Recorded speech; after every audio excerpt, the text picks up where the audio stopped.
How's it going, everybody? It is time for the diecast of the week once again. The focus this week is Ryan "Rocket Man" Newman.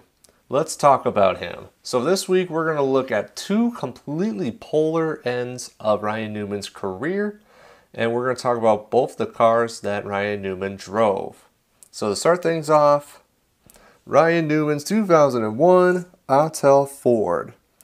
I'll give you a quick 360 tour of this car. And so yeah, this car was made in the 1/64 scale, made by Hot Wheels. I bought this off of eBay back in 2009. So let's talk about this car. First of all, there is a good variety of black and white. I do appreciate how the black and whites jump off of one another. We'll talk more about that as we get into the design, but for color's sake, it is good. There is a third color involved. See this stripe right here? It's kind of like a taupe, T-A-U-P-E, I believe that's what it's called. It's kind of like gray, but there's a little hint of blue in there as well. So definitely a good variety, or I should say, good lack of variety of color on this car. And you know what? For the sake of Autel, that is totally fine. Now in terms of the decal, one thing that really stands out to me is the Autel logo. Because when I see this logo, it just screams Ryan Newman to me. Now I'm aware, I think it was like 2005 or something like that, Ryan Newman had the new Autel logo. Not too much of a fan of it, but whatever, nothing I can do about it. But in terms of other logos, like they're there, and there's really no awkward spaces, which I truly appreciate.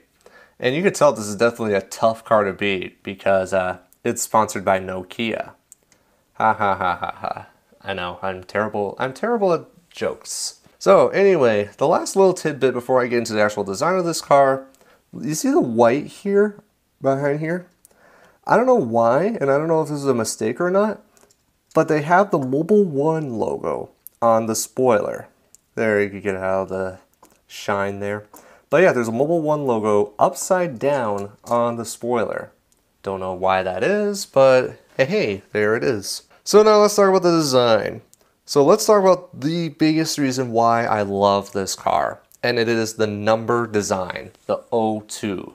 I don't know what it is about O2, but that is such a beautiful, unique looking design on a car. I've seen O2 on several times with like Hermes Sadler in 2002, 2003, but the way how like the font is and how specific Penske is, it's so beautiful and it's so unique. I truly do appreciate that. I say that a lot. Saying that stuff's unique and it's so good.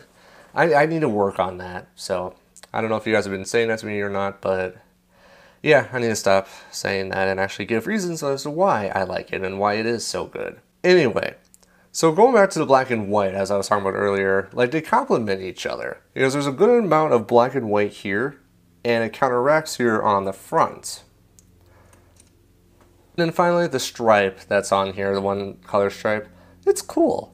Like, it's one of those things, it's like, I don't even think it was really needed, but it doesn't really hurt the car at all. Heck, in fact, it maybe adds onto it because it's like you have this little stripe here, but then you look on the bottom here and you get this little slither of white right there. So overall, a beautiful car. I love this car. I'm really disappointed it went to 12 in 2002. But it made sense because they needed a driver in that car since Jeremy Mayfield left. But I really wish O2 would have stayed. I had it as O2 in What If Dale Earnhardt is Still Alive, and I'm seriously considering keeping it as O2 in One More Spark as well. We'll see. But overall, absolutely love this car, and I'm going to give this car, Ryan Newman's 2001 Autel Ford Taurus, 5 stars.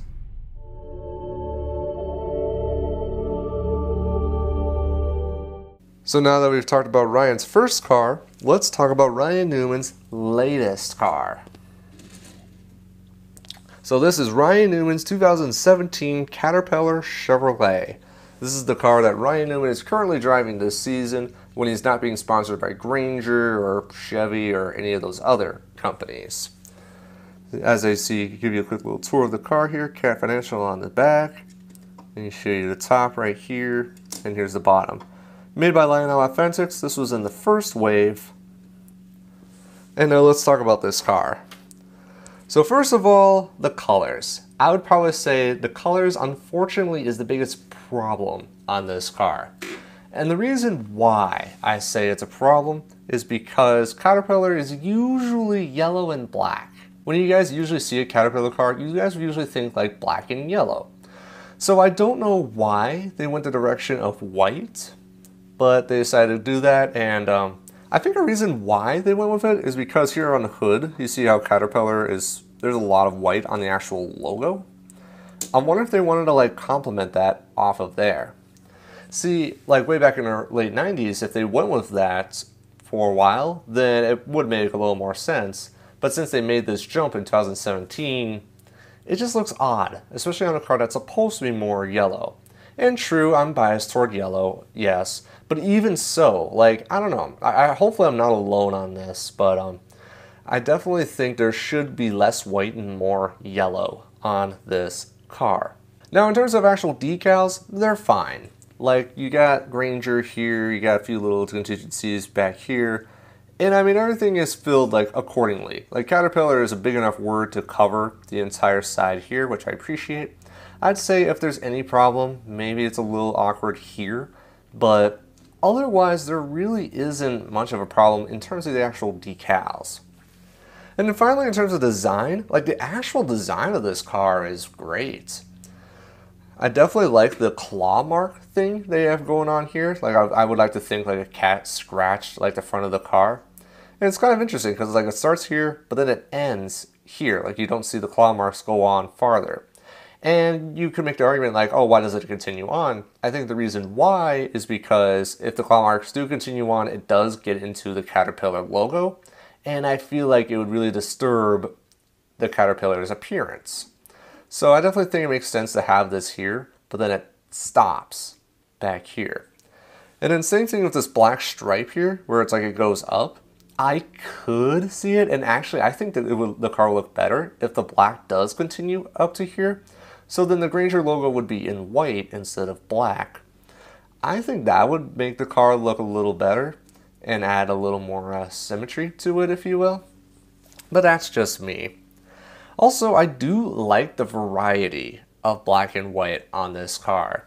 I do appreciate how it's like you got the black up here, and then it's white, and then more black. So I mean, there's a good amount, but as I said, I just don't think using white as much as they do is a good idea. It is, I don't know, in my opinion, I could see this car as like raced in the all-star race versus it being the primary paint scheme all season long. What do you guys think about that? I really wish there was more yellow, but you know, that's just me. So I'm going to give Ryan Newman's 31 Caterpillar Chevrolet of 2017 3 stars. Now I'm going to put the two cars together here. The Newman's at work. Now, another thought I had too, as I was rehearsing this part, or this video, one thought I had is, I wonder if Ryan Newman, like the reason they went with this white and black, is to kind of maybe as a throwback to this scheme. Because you see how you have white and black here, white and black here. I wonder if it's like a little tribute to that scheme. I don't know. I don't work for Richard Childress, I don't work for Caterpillar, so I have no idea why they went with the white and black scheme. But I'll put the cars here, and I'm going to wrap up the video right here. Thank you guys so much for watching. Be sure to look out for other episodes of the Diecast of the Week. Make sure you hit that like button. Can't believe I'm asking for likes, but oh, here, one last thing. Sorry. Boom. There's your Ryan Newman hood that came with the car. Don't know where the this Ryan Newman's extra part is. I believe it was a magnet, I think. That or a sticker. I don't know. Unfortunately, I don't have it anymore, so oh well. Thank you guys so much for watching. Look out for other episodes of the Diecast of the Week, and well, you will see more videos down the road. So thank you guys so much for watching, and as always, I will see you next time.